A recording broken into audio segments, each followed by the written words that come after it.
नमस्कार दोस्तों, मैं कुलदीप आपका हार्दिक स्वागत करता हूं टॉपिक स्टडी स्टूडियोज़ में।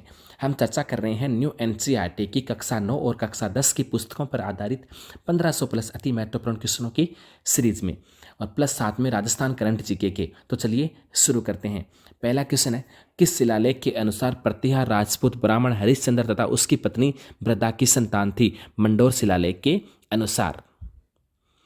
किस जिले की आकृति समचतुर्भुज पतंगाकार है? समचतुर्भुज पतंगाकार है जिसके पूर्वी व पश्चिमी किनारे अंदर की ओर धसे हुए हैं। टोंक जिले की आकृति है वो समचतुर्भुज पतंगाकार है जिसके पूर्वी व पश्चिमी किनारे अंदर की ओर धसे हुए हैं। निम्न में से सुमेलित नहीं है। जिला और संभाग दे रखे हैं और इसकी आकृति दे रखी है। सिरोही की आकृति कैसी है? मेंढक के जैसी। और अजमेर संभाग की आकृति जम्मू व लद्दाख के जैसी। भरतपुर की आकृति गिलहरी के जैसी, लेकिन ये सुमेलित नहीं है। उदयपुर संभाग की आकृति कैसी है? उदयपुर किसके समान है? उदयपुर श्रीलंका के समान है। किस जिले की आकृति मयूर के समान है? जोधपुर जिले की आकृति मयूर के समान है। किस जिले की आकृति घोड़े के नाल के जैसी है? घोड़े के नाल के जैसी आकृति चित्तौड़गढ़ जिले की है। किस संभाग की आकृति श्रीलंका के समान है? उदयपुर संभाग की आकृति श्रीलंका के समान है। किस जिले की आकृति आयताकार के समान है? भीलवाड़ा जिले की आकृति आयताकार के समान है। किस जिले की आकृति कटोरे नुमा अथवा प्याले नुमा है? सीकर जिले की आकृति कटोरे नुमा अथवा प्याले नुमा है।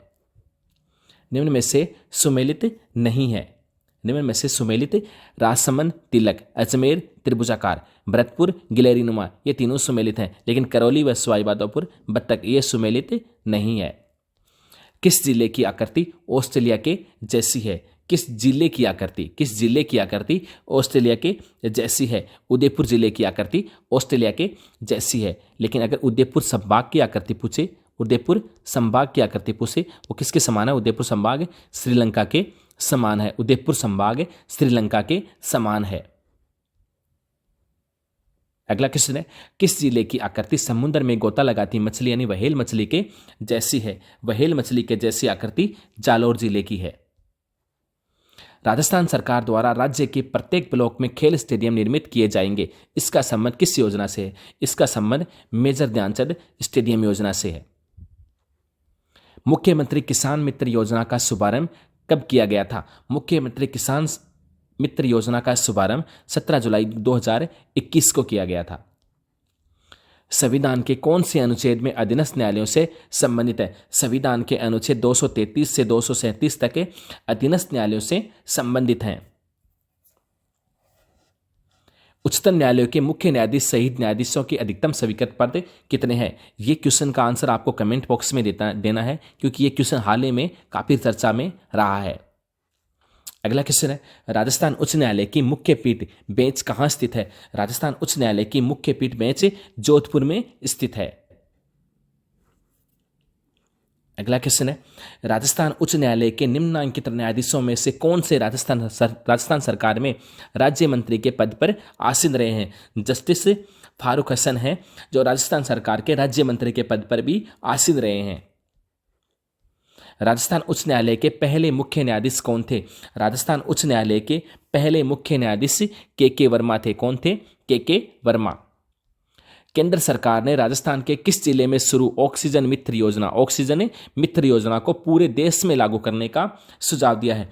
केंद्र सरकार द्वारा राजस्थान के बीकानेर जिले में ऑक्सीजन मित्र योजना को पूरे देश में लागू करने का सुझाव दिया गया था। अगला क्वेश्चन है, भर्ती प्रक्रिया में सुधार गठित समिति मुख्यमंत्री जो रिपोर्ट सौंपी गई थी वह समिति किसके अध्यक्षता में गठित की गई थी? ML कुमावत की अध्यक्षता में गठित की गई थी। Rajiv Gandhi centre of advance technology की स्थापना किस राज्य के किस जिले में की जाएगी? जयपुर जिले में की जाएगी। राज्य के जयपुर जिले में Rajiv Gandhi centre of advance technology की स्थापना। राजस्थान की राजनीति सामंतवाद में किसे जातिवाद के भंवर में पुस्तक के लेखक कौन है? विजय कोठारी। जिनभद्र सूरी ग्रंथ भंडार राजस्थान के किस जिले में संरक्षित था? जिनभद्र सूरी ग्रंथ राजस्थान के किस जिले में संरक्षित था? जैसलमेर जिले में। विग्रहराज रचित हरकेली है। विग्रहराज रचित हरकेली क्या है? एक प्रकार का नाटक है। निम्नलिखित में से कौन सा युगम सुमेलित नहीं है? निम्न में से कौन सा युगम सुमेलित नहीं है? नरपति नाहल बिसलदेव रासो, ये सुमेलित है। गिरधर औसिया संगत रासो, ये भी सुमेलित है। दौलत विजय खुमाण रासो, ये भी सुमेलित है। लेकिन कविया गोपाल दास क्याम खा रासो ये सुमेलित नहीं है। पित्थल द्वारा डिंगल भाषा में लिखा ग्रंथ नहीं है। गंगा लहरी पित्थल द्वारा डिंगल भाषा में लिखा ग्रंथ है। और वेली कृष्ण रुक्मणी भी, ये भी पित्थल द्वारा डिंगल भाषा में लिखा ग्रंथ है। लेकिन हरिरास है, ये पित्थल द्वारा डिंगल भाषा में लिखा ग्रंथ नहीं है। जागती ज्योत पत्रिका का प्रकाशन किया गया था। जागती ज्योत पत्रिका का प्रकाशन राजस्थानी भाषा में किया गया था साहित्य एवं संस्कृति अकादमी बीकानेर के द्वारा। राजस्थानी भाषा में साहित्य एवं संस्कृति अकादमी बीकानेर के द्वारा। काव्य संग्रह ढाणी का आदमी की रचना है। काव्य संग्रह ढाणी का आदमी किसकी रचना है? जय सिंह नीरज की रचना है। बुद्धि विलास किसने लिखा था? बुद्धि विलास भक्त राम ने लिखा था। राजस्थानी लोक कथाएं नामक पुस्तक किताब महल इलाहाबाद में किसके द्वारा प्रकाशित करवाई गई थी? किसके द्वारा? श्रीकांत व्यास के द्वारा। वेली कृष्ण रुक्मणी और चंद्रराव जेतसिरो, इन दो डिंगल में लिखी पुस्तकों को संपादित करने तथा वचनिका राठौड़ रतन महेश दासोत्री खिड़ियाँ जगारी कही को प्रथम बार प्रकाश में लाने का श्रेय किसको है? प्रथम प्रकाश लाने का श्रेय टेसी टोरी को है। किसको है? टेसी टोरी को है। प्रतिहार वंश का अंतिम शासक कौन था? प्रतिहार वंश का अंतिम शासक यशपाल था। निम्न में से किस विदेशी यात्री ने गुर्जर प्रतिहार राजवंश की सैन्य शक्ति व समृद्धि का उल्लेख किया था? किस विदेशी यात्री ने गुर्जर प्रतिहार वंश की सैन्य शक्ति व समृद्धि का उल्लेख किया था? किसने किया था? सुलेमान ने। किसने? सुलेमान ने। कन्नौज पर अधिकार हेतु चले त्रिपक्षीय युद्ध, कन्नौज के अधिकार पर चले त्रिपक्षीय युद्ध में राजपुताना के किस वंश के शासकों ने भाग लिया था? गुर्जर प्रतिहार वंश के शासकों ने भाग लिया। आबानेरी तथा राजौरगढ़ के कलात्मक वैभव की काल के हैं? आबानेरी तथा राजौरगढ़ के कलात्मक वैभव किस काल के हैं? गुर्जर प्रतिहार का काल के हैं। गुर्जर प्रतिहार वंश ने किस शासक ने अपनी राजधानी मंडोर से मेड़ता स्थानांतरित की थी? नागभट्ट प्रथम ने गुर्जर प्रतिहार वंश का शासक था नागभट्ट प्रथम, जिसने अपनी राजधानी मंडोर से मेड़ता स्थानांतरित की थी। निम्नलिखित में से कौन सा शासक गौड़ अथवा बंगाल में भोज प्रथम का समकालीन था? कौन था? देवपाल था, जो गौड़ व बंगाल में भोज प्रथम का समकालीन था। किस प्रतिहार शासक ने हेनसोग भीनमाल की यात्रा पर आया था? किस प्रतिहार शासक के समय हेनसोग भीनमाल की यात्रा पर आया था? हर्षवर्धन के शासनकाल में। किस प्रतिहार शासक ने आदिवरा की उपाधि धारण की थी? आदिवरा की उपाधि धारण मिहिर भोज ने की थी। निम्नलिखित में से किस राजवंश ने अपना उद्गम मिथकीय अग्निकुल से नहीं जोड़ा था? किसने नहीं जोड़ा था? चंदेल ने। बाकी परमार और सोलंकी और चौहान ने अपना उद्गम मिथकीय अग्निकुल से जोड़ा था। प्रतिहार की कौन सी शाखा सर्वाधिक प्राचीन मानी जाती है? प्रतिहारों की कौन सी शाखा? प्रतिहारों की मंडोर शाखा सर्वाधिक प्राचीन शाखा मानी जाती है। विश्व के क्षेत्रफल की दृष्टि से बड़े देशों का सही क्रम है रूस, कनाडा और चीन। गोवा का क्षेत्रफल भारत के क्षेत्रफल का कितना प्रतिशत है? गोवा का क्षेत्रफल भारत के क्षेत्रफल का 0.11% है। राजस्थान के किस जिले का क्षेत्रफल राजस्थान के क्षेत्रफल का 1% है?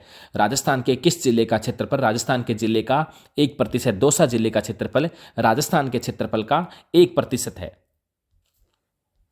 क्षेत्रफल की दृष्टि से भारत के राज्यों का आरोही क्रम है। क्षेत्रफल की दृष्टि से भारत के राज्यों का आरोही क्रम है महाराष्ट्र, मध्य प्रदेश और राजस्थान। महाराष्ट्र, मध्य प्रदेश और राजस्थान।